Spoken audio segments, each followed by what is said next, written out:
Hideo Tanimoto, head of Kyocera, one of the biggest producers of chip-making components globally, has questioned the viability of China as a manufacturing base for exports. As reported by the Financial Times, Tanimoto stated that the export controls ushered by the United States are denting China's prospects to assess advanced technology for chip-making processes. Kyocera is already diversifying its production away from China, investing heavily in Japan and building its first home factory in over 2 decades. Tanimoto added that as long as the products are being made in China, consumption in the country itself, the export controls do not hurt.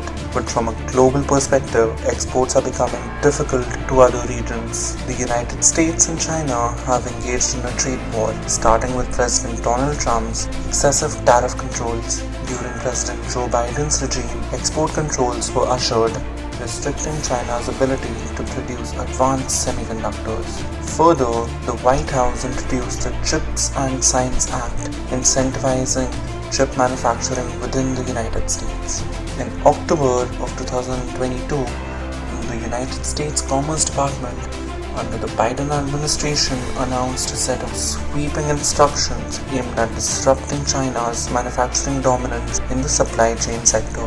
The Biden administration announced that it would impose restrictions on as many as 31 Chinese companies, research institutions, and related groups effective the 21st of October, thus blocking their ability to obtain core United States technologies.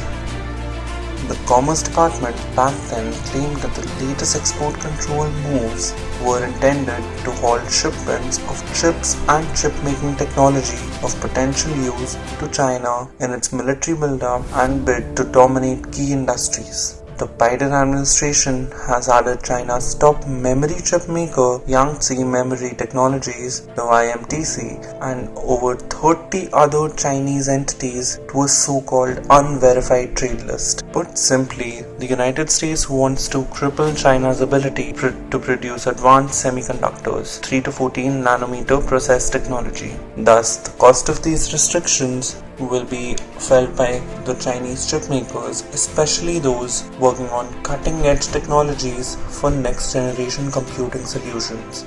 This also impacts production in China, the conventional factory of the world. For instance, the latest Androids and iPhones, the latest gaming laptops, the latest MacBooks, and other high-end devices that we use on a daily basis all use semiconductors, all in the 5 to 10 nanometer spectrum.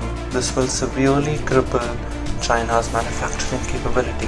The Chinese are now without the ability to produce chips and even chip-making equipment, a double whammy to the semiconductor ambitions of President Xi Jinping. The time is thus ripe for the Indian market to lure foreign investment in for the production of these critical materials and thus lead our own domestic manufacturing growth in these critical semiconductor materials.